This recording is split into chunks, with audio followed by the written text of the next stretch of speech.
Hello friends, मेरा नाम है राहुल और आप सभी का स्वागत है मेरे इस YouTube channel academy of PCM में। तो आप मेरे चैनल को सब्सक्राइब जरूर कीजिएगा रेगुलर अपडेट पाने के लिए। चलिए आज हम लोग आज का लेक्चर स्टार्ट करते हैं।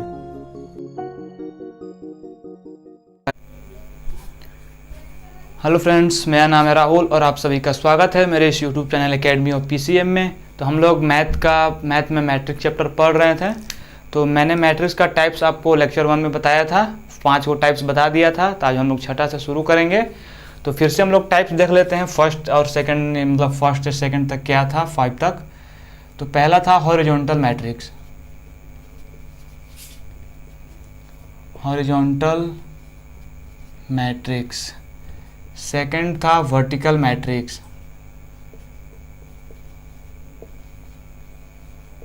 Vertical matrix. Third row matrix.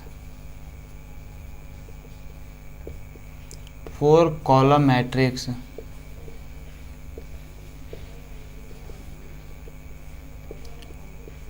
5 square matrix.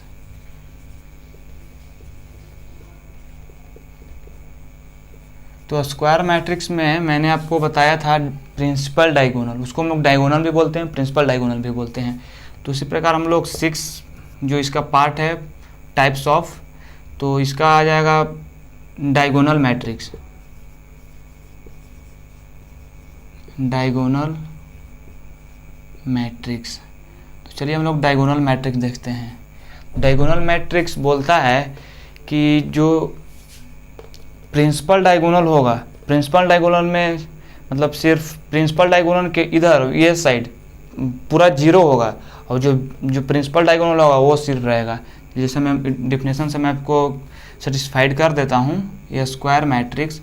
और डायगोनल मैट्रिक्स हमेशा स्क्वायर मैट्रिक्स होता है।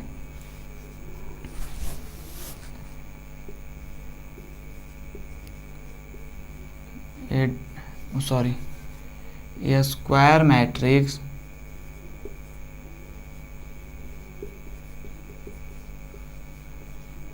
whose all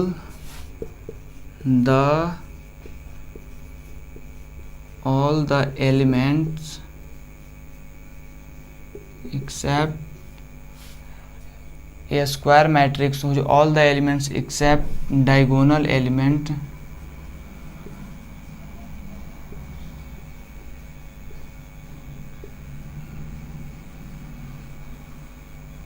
zero is called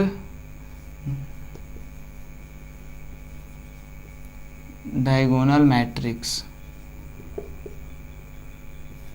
example से समझ लेते हैं। डायगोनल मैट्रिक्स क्या बोल रहा है? Square matrix whose all the elements except diagonal elements are zero, सिर्फ डायगोनल एलिमेंट्स जीरो होगा, उसको हम लोग डायगोनल मैट्रिक्स बोलेंगे। तो एग्जाम्पल से समझते हैं। सी कोई मैट्रिक्स मान लेते हैं 3x3 का, 5 सॉरी यहाँ 5 नहीं होगा, 5 हाँ 5 होगा, 5 2 5 3 2 1 1 2 3। ये बताइए क्या डायगोनल मैट्रिक्स है? 3x3 का है? तो नहीं, ये डायगोनल मैट्रिक्स नहीं है। क्या बोल रहा है? Square matrix whose all the elements except diagonal elements are zero. Diagonal elements जो है ये जीरो होना चाहिए, डायगोनल मैट्रिक्स होने के लिए यहाँ पे जीरो होना चाहिए। तो इसका एग्जाम्पल ये हो जाएगा। कोई भी मैट्रिक्स मान लेते हैं, 5 0 0 2 0 2 5 0 0 0 0 3, यहाँ पे सॉरी 0 होगा, ये 3x3 का है। तो ये डायगोनल मैट्रिक्स होगा, ये डायगोनल मैट्रिक्स नहीं होगा। देखिए है ना, इसको हम लोग ऐसे भी बोलते हैं डायगोनल 5 2 3। अगर आप थोड़ा सा और मिटा के आपको बता दूं,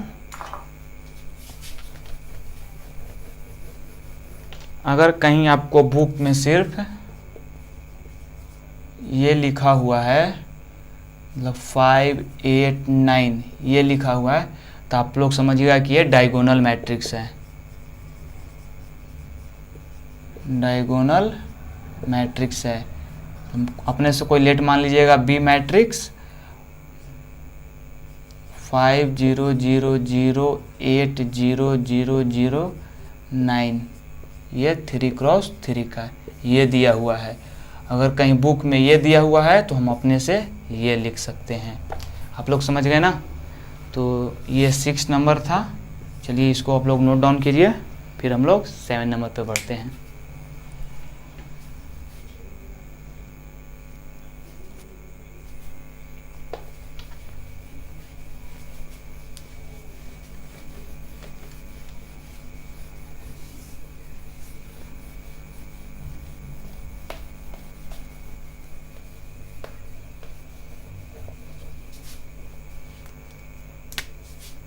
seven, scalar matrix.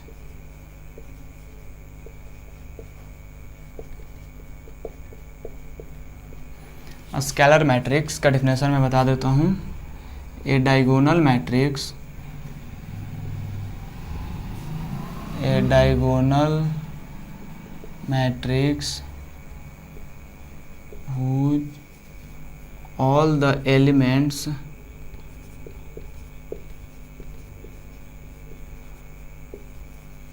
are equal is called a scalar matrix। क्या बोल रहा है scalar matrix? A diagonal matrix, scalar matrix जो होगा डायगोनल मैट्रिक्स होगा। तो ये diagonal matrix whose all the elements are equal is called scalar matrix. चलिए इसका एग्जांपल देखते हैं। कोई भी सब स्क्वायर मैट्रिक्स में आएगा 5 0 2 1 2 5 1 2 3। क्या ये स्केलर मैट्रिक्स है? नहीं। स्केलर मैट्रिक्स के लिए क्या होना चाहिए? यहाँ तो जीरो होना ही चाहिए, यहाँ पे जीरो होना ही चाहिए। जो यहाँ पे है ये बराबर होना चाहिए। 5 है तो यहाँ भी 5 होना चाहिए, यहाँ भी 5 होना चाहिए। तो इसका एग्जांपल ये हो जाएगा 5 0 0 0 5 0 0 0 5। ये स्केलर मैट्रिक्स है, ये स्केलर मैट्रिक्स है। तो इसको हम लोग ऐसे भी लिख सकते हैं। हो गया स्केलर मैट्रिक्स। इसके बाद 8 नंबर पे आता है unit matrix.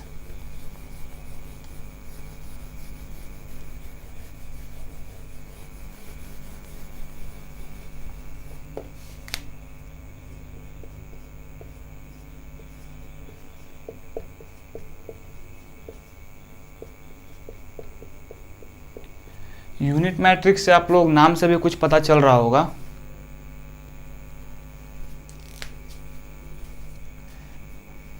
A diagonal matrix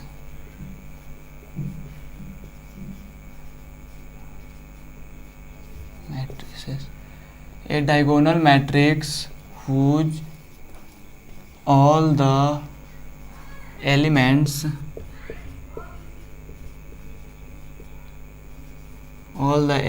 are 1 is called unit matrix।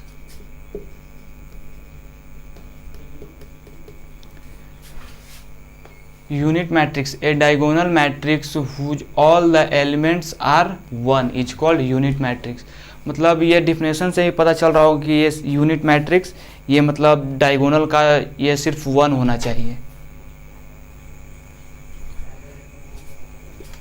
इसका पॉइंट है इट इज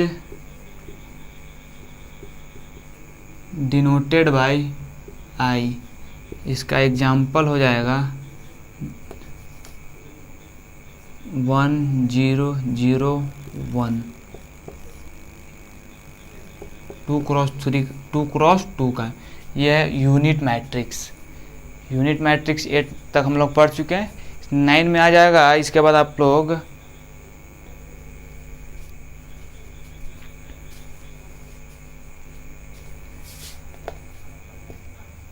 9 नंबर हम लोग देखेंगे zero matrix.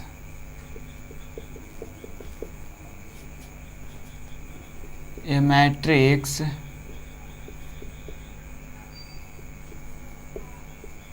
whose all the elements are zero is called zero matrix. इसका एग्जाम्पल देख लेते हैं हम लोग। इसको हम लोग नल मैट्रिक्स भी बोलते हैं, नल मैट्रिक्स। जीरो मैट्रिक्स को हम लोग नल मैट्रिक्स भी बोलते हैं। ये 0 0 पूरा जीरो होगा। 2 क्रॉस 2 का हो गया, 3 क्रॉस 3 का ले लेते हैं, 3 क्रॉस 3 का, तो जीरो मैट्रिक्स। इसके बाद 9th नंबर 10th नंबर में आते हैं हम लोग। लोअर 10th में दो आ जाएगा। फर्स्ट में आ जाएगा लोअर ट्रायंगुलर मैट्रिक्स और सेकंड में आ जाएगा अपर ट्रायंगुलर मैट्रिक्स। चलिए इसको हम मिटा के फिर से आप लोग बताते हैं। लोअर मैट्रिक्स क्या होता है, लोअर ट्रायंगुलर मैट्रिक्स और अपर ट्रायंगुलर मैट्रिक्स क्या होता है। लोअर ट्रायंगुलर मैट्रिक्स और अपर ट्रायंगुलर मैट्रिक्स। तो चलिए हम लोग 9 तक पढ़ लिए जीरो मैट्रिक्स। जीरो मैट्रिक्स को हम लोग नल मैट्रिक्स भी बोलते हैं। तो 10 नंबर में आ जाता है लोअर ट्रायंगुलर मैट्रिक्स। तो लोअर ट्रायंगुलर मैट्रिक्स क्या बोलता है, a square matrix in which all elements above the principal diagonal are zero is called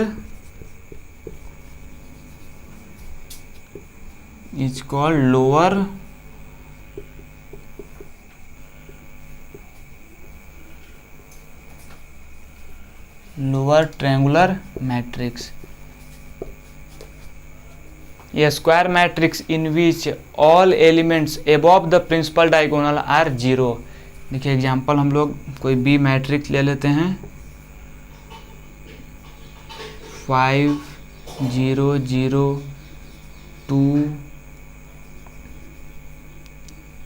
3 2 0 0, कुछ भी यहाँ ले सकते हैं, 3 2 1। ये देखिए प्रिंसिपल डायगोनल के अबव पूरा जीरो हुआ, तो इसको हम लोग बोलेंगे लोअर ट्रायंगुलर मैट्रिक्स। फिर सेकंड नंबर में आ जाता है इसी में upper triangular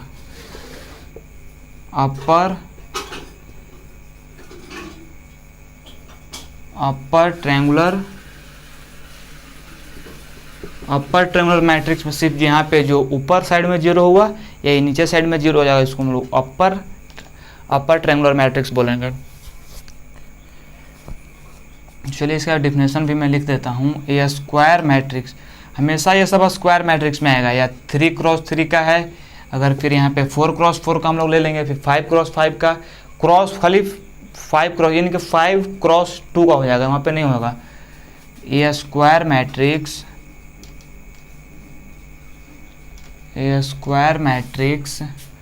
in which all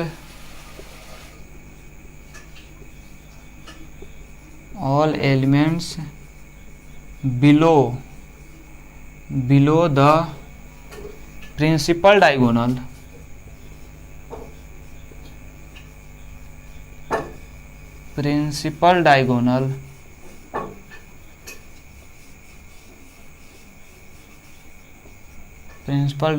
zero is called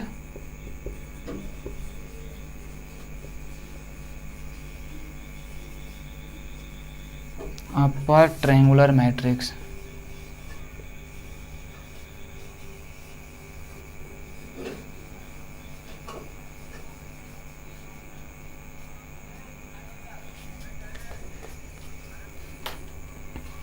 lower triangular matrix हम लोगों ने देख लिया। इसके बाद अपर ट्रायंगुलर मैट्रिक्स। तो अपर ट्रायंगुलर मैट्रिक्स बोलता है a square matrix in which all the elements, कोई स्क्वायर मैट्रिक्स का सभी elements below the diagonal elements, ये एबव द डायगोनल एलिमेंट है लोअर ट्रायंगुलर मैट्रिक्स में, अपर ट्रायंगुलर में below the principal diagonals are zero is called upper triangular matrix. इसका example हम लोग यहाँ देख लेते हैं। चलिए मैंने ये बताया है 0 0 0 0 2 3 1 5, यहाँ पे 0 नहीं होगा, 1 2, ये प्रिंसिपल डायगोनल हो गया। ये देखिए नीचे की ओर पूरा 0, 3 क्रॉस 3 का एलिमेंट है। तो आप लोगों ने समझा lower triangular matrix and upper triangular matrix. इसके बाद हम लोग को एक टाइप ऑफ पढ़ना है, 11th नंबर पे आ जाएगा आपको। 10th में 2 पार्ट आ जाता है, लोअर ट्रायंगुलर मैट्रिक्स और अपर ट्रायंगुलर मैट्रिक्स। और 11 नंबर में हम लोग को पढ़ना है कंपेरेबल मैट्रिक्स, मतलब किसी को कोई ए मैट्रिक्स है, कंपेरेबल मैट्रिक्स, कोई ए मैट्रिक्स है, कोई बी मैट्रिक्स है, तो ए और बी को दोनों को कंपेयर करना रहता है। मतलब कोई मान लीजिए कोई ये बी मैट्रिक्स है, ये बी मैट्रिक्स है, ये बी मैट्रिक्स तो दिया हुआ है पहले से ही है, तो इसको हम लोग ए मान लेते हैं। ए मैट्रिक्स बराबर इतना दिया हुआ है, बी मैट्रिक्स बराबर इतना दिया हुआ है, तो दोनों को कंपेयर करना है। कंपेयर करने के लिए वही को हम लोग कंपेयर मैट्रिक्स बोलते हैं, कंपेरेबल मैट्रिक्स बोलते हैं। चलिए मिटाने वाला किधर है, कंपेरेबल मैट्रिक्स हम लोग 10th में देख लिए, upper triangular and lower triangular. तो 11 नंबर में comparable matrix, 2 matrix A and B, कोई ए मैट्रिक्स है कोई बी मैट्रिक्स है, इंक भी खत्म हो गया। Comparable matrix, 2 matrix A and B matrix are said to be comparable if they have same number of row and column, दोनों का रो और कॉलम दोनों बराबर होगा। They if they are of the same order, दोनों का same order होना चाहिए। जैसे में कोई ए मैट्रिक्स है 2 क्रॉस 3 का है, 2 क्रॉस 3 का है, तो ए मैट्रिक्स है, ये बी मैट्रिक्स है, इन दोनों को हम लोग कंपेरेबल मैट्रिक्स बोलेंगे।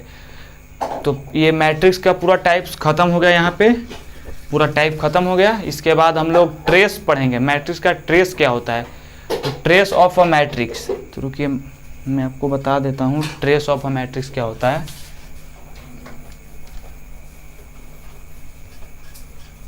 मैट्रिक्स का यहाँ पे टाइप पूरा खत्म हो गया, तो ट्रेस ऑफ अ मैट्रिक्स पढ़ेंगे।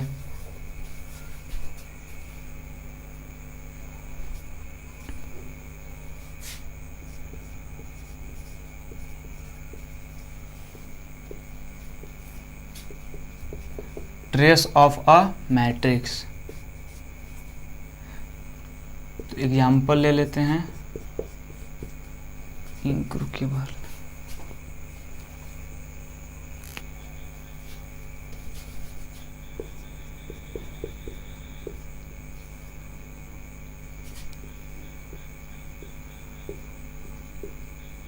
मान लेते हैं matrix A2 B2 C2 A3 B3 C3। तो ट्रेस ऑफ मैट्रिक्स बोलता है कि प्रिंसिपल डायगोनल के जितना भी एलिमेंट्स होता है, इसको हम लोग जोड़ के जो सॉल्यूशन आएगा उसको हम लोग ट्रेस बोलेंगे। तो ट्रेस ऑफ मैट्रिक्स ए मान लेते हैं, तो ट्रेस ऑफ ए बराबर A1 plus B2 plus C3, इसी को हम लोग ट्रेस बोलेंगे। चलिए एक एग्जाम्पल ले लेते हैं। कोई बी मैट्रिक्स है 5 2 8 1 3 7 2 1 8, तो इसका ट्रेस क्या होगा, कोई ट्रेस पूछेगा तो इसका ट्रेस क्या होगा, तो इसका ट्रेस हो जाएगा trace of B 5 plus 3 plus 8 16, ये ट्रेस हो गया। इसके बाद हम लोग इक्वालिटी ऑफ पढ़ेंगे।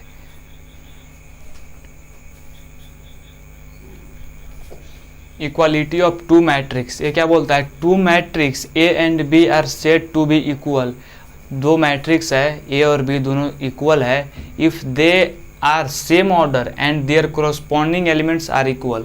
मतलब जितना तो अगर 2 क्रॉस 2 का है तो वो भी 2 क्रॉस 2 का होगा, अगर 2 क्रॉस 3 का है तो वो भी 2 क्रॉस 3 का होगा। तो इसमें देखिए कि इफ़ ए बराबर इतना दिया हुआ है, बी बराबर इतना दिया हुआ है, A1 बराबर A1 होगा, ये इसके बराबर होगा। इक्वालिटी ऑफ 2 मैट्रिक्स बोल रहा है, ये इसके बराबर होगा, ये इसके बराबर होगा, ये इसके बराबर होगा, और ये इसके बराबर होगा, और ये इसके बराबर होगा। इक्वालिटी ऑफ टू मैट्रिक्स यही बोलता है। इक्वालिटी ऑफ टू मैट्रिक्स बोलता है कि यहाँ पे कोई ए मैट्रिक्स है तो ए मैट्रिक्स बराबर बी मैट्रिक्स। इसका क्वेश्चन मैं बता देता हूँ एक करके।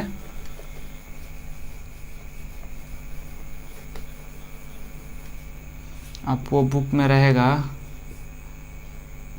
AX2 3 1 2 Y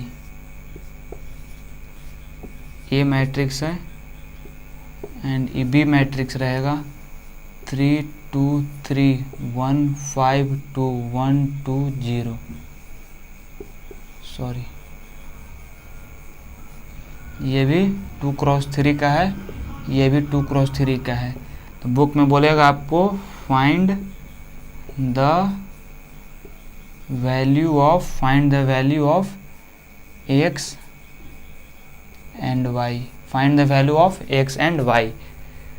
तो मैंने आपको क्या बताया, इक्वलिटी में ये इसके बराबर होगा, तो डायरेक्ट आप x बराबर 3 लिख सकते हैं। अगर इक्वेशन है तो इक्वेशन भी सॉल्व करना रहता है, और y बराबर 2, ये आंसर हो गया आपका। इक्वालिटी ऑफ मैट्रिक्स यही बोलता है कि two matrix A and B are said to be equal if they are same order and their corresponding elements are equal. तो यहाँ पे x का वैल्यू नहीं था, तो ये इक्वालिटी में क्वेश्चन में दिया हुआ है, find the value of x and y। तो x बराबर डायरेक्ट हम 3 लिख सकते हैं और y बराबर 2 लिख सकते हैं, यही आपका आंसर हो जाएगा। तो हम लोग इक्वालिटी ऑफ टू मैट्रिक्स तक देख चुके हैं। तो लेक्चर 3 में हम लोग देखेंगे कोई मैट्रिक्स दिया रहेगा यहाँ पे, जैसे x बराबर 3 हो गया और यहाँ 2 हो गया, तो इन दोनों का जोड़ क्या होगा, इन दोनों का घटाव क्या होगा, इन दोनों का गुना क्या होगा। तो अलजेब्रा हम लोग देखेंगे लेक्चर 3 में, अलजेब्रा ऑफ मैट्रिक्स, और इसके बाद हम केसी सिन्हा का सॉल्यूशन भी बताएंगे आपको पूरा। तो कल का लेक्चर में सिर्फ अलजेब्रा रहेगा। तो अलजेब्रा और लेक्चर 3 में हम लोग अलजेब्रा ऑफ मैट्रिक्स देखेंगे। लेक्चर 3 छोटा होगा, सिर्फ अलजेब्रा का जोड़ घटाव गुना सिखाना होगा। इसमें मैट्रिक्स का भाग नहीं होता है। कोई आपसे पूछेगा कि डिवीजन क्या होता है, तो मैट्रिक्स का डिवीजन नहीं होता है, सिर्फ add and subtraction and multiplication होता है। तो लेक्चर 3 में सिर्फ हम लोग देखेंगे ऐड देखेंगे, सब्ट्रैक्ट देखेंगे और मल्टीप्लिकेशन देखेंगे। और लेक्चर जो 4 आएगा, मैं केसी सिन्हा का पूरा सॉल्यूशन देने का प्रयास करूँगा। तो आज रहने देते हैं यहीं तक। तो हम लोग अगले लेक्चर में कल मिलेंगे। तो जितना हो सके आप लोग मेरे वीडियो को शेयर कीजिए, लाइक कीजिए, कमेंट कीजिए, ये अपने दोस्तों के पास भेजिए। चलिए ठीक है।